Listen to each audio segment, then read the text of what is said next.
Well, as you know, Jack Butland, who came with us to the Euros in that position. We've not had a lot of chance to use him during the last few months because the under-21s are preparing for this very important tournament in Israel. So we've had a good look at Fraser Forster. I thought now with Alex having done so well in the games that I've seen him play and the reports I've received of him, this will be a good chance to bring him in behind Joe Hart and Ben Foster and have a look and see how he sort of coped, if you like, with being in a senior squad. He deserves it because he's playing well. Basically speaking, we are preparing to move on. That's what we're preparing to do. I think that Rio's statement, in actual fact, summarised it all quite well. Basically, he's had a fantastic time. He's had 15, 16 years really around the international team, and he feels it's time for some of these younger players now, or not always the younger ones, people like Phil Jagielka isn't that young, but I mean, he's been waiting in the wings for a long time. Let's put it that way.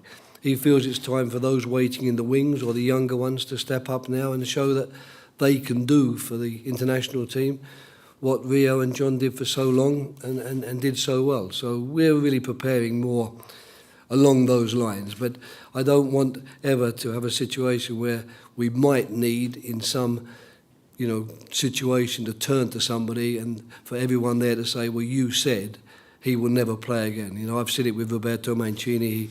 He said it with Tevez. He will never play for this club again. And then, of course, he ended up playing for them again.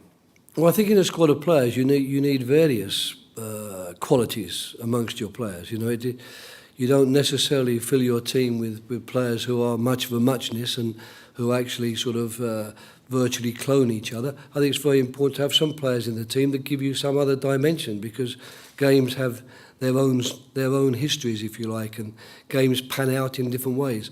For a long time, we didn't consider Andy Carroll because he was injured. But since he's come back from injury, he's always been very much in our thoughts, and I think he is the type of player that gives another dimension to our squad and gives us other possibilities if we care to use them. And finally, in answer to your question, I'm not concerned about his playing style. I think there's always going to be room for a centre forward of his class and his type who is good at holding the ball up as a centre forward and in particular very good at attacking crosses, not only in the opponent's penalty box but also in your own penalty box.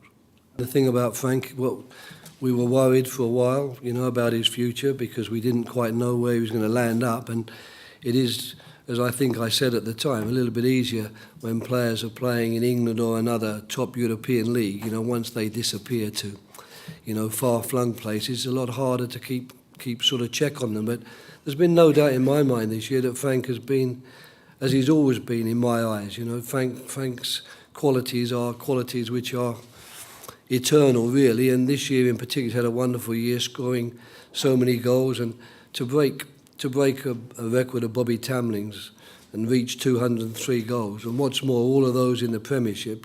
Bob was a little bit lucky to be able to score a few of his in a lower division. I think it's an incredible record and one that will never be equalled. We've talked a lot about Sir Alex and we'll not see his like again, but we could also to some extent maybe put it about Frank Lampard or put the same sort of point forward about Frank Lampard. I don't think we're going to see many midfield players scoring 203 goals in their career. That's an awful lot of goals.